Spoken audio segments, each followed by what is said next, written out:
whatever the nasty shit you're into, you're willing to do it because you're basically unfulfilled, and finding true love and caring is not the way they talk about it in the media, for one, and it's just rare. It's honestly rare as hell. Sure. Um, Well, not only that, but the idea of what the new standing cultural definition of what love is a complete fucking fabrication. It's a complete fabrication. Love is love is love is love, but it's all attached to who you have sex with. But love has never had anything to do with sex. And self-honest people will tell you that when they make decisions based in the confusing of love and sex, that they harm themselves in doing so.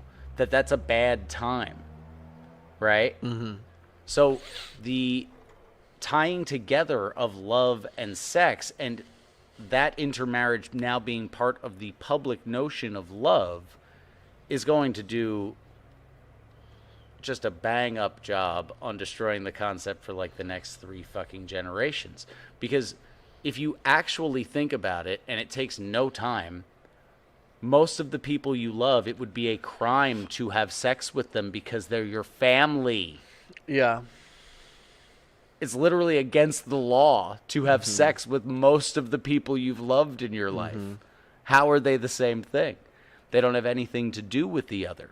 But you have to already have people whose interpersonal relationships are so lacking and whose virtual relationships are so much more important to them that they'll accept that idea that that physical affection as a form of positive approval is in fact love. You can't do it otherwise. Yeah, that's a good point. And consider how much sex would have actually been discussed before television.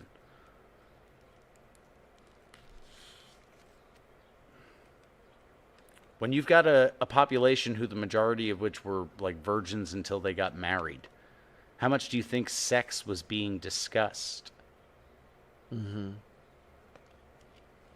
Hardly ever. Your Hardly parents ever, weren't yeah. talking to you about it, you know?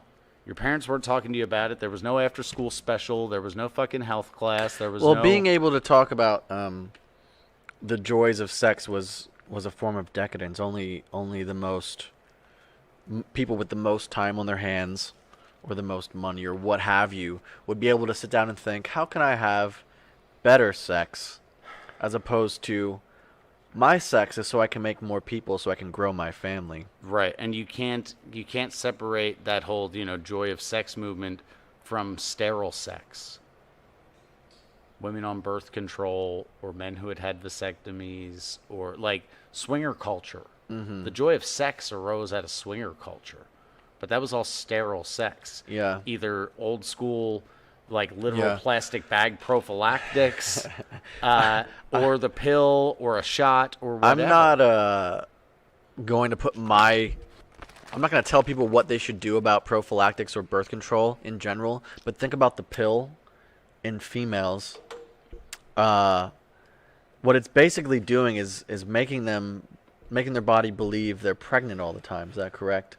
It's making them believe that they're in the first trimester. Right, so their body is fooled into that, and it's fucking, like, just from a physiological standpoint, why would you want to trick your body into doing something like that? And what are the health implications? Well- they make you fucking nuts. And then there's the whole idea of it changes the hormones within your body, so women have more testosterone, and they can't smell things the way they normally could, so they Right. can't smell danger. Right. So they're having sex with Creeps. more creeps in general. Yeah. So I just want to that's just information that people should be... But this is very direct be hormonal prognating. manipulation. Consistent, and at some point, for a lot of women, essentially lifelong hormonal manipulation being sold as normal behavior. Do you understand how deep the hooks have to be in the masses to sell the idea of consistent, constant hormonal manipulation as normalized behavior? They sold it as freedom. Right. Freedom. Right. Right. A pill gives you freedom. Let us control your emotional responses and you'll have freedom. Yeah. It's insane. That It's sounds insane. like way more extra steps than don't fuck people you're not willing to be married to and raise children with. That works every time. The pill doesn't even work all the time. No. Only 90. Yeah, it doesn't 98% even work all the effective. time. But not having sex with someone unless you're willing to be married to them and raise children with them works every time. Yeah. That's freedom. That's actual freedom. I don't have to succumb to my fucking whims. Mm-hmm. I don't have to gather value for myself by devaluing myself. It's holding actual value to do that. You know, and people don't want to hear this, but believe it or not, men prefer debt-free virgins that aren't covered in tattoos. Believe it or not. They prefer that. Debt-free? Yes, to a woman with $70,000 in student loans and 27 tattoos and a black book 40 pages thick. Believe it or not, they prefer that. Yeah. Weird.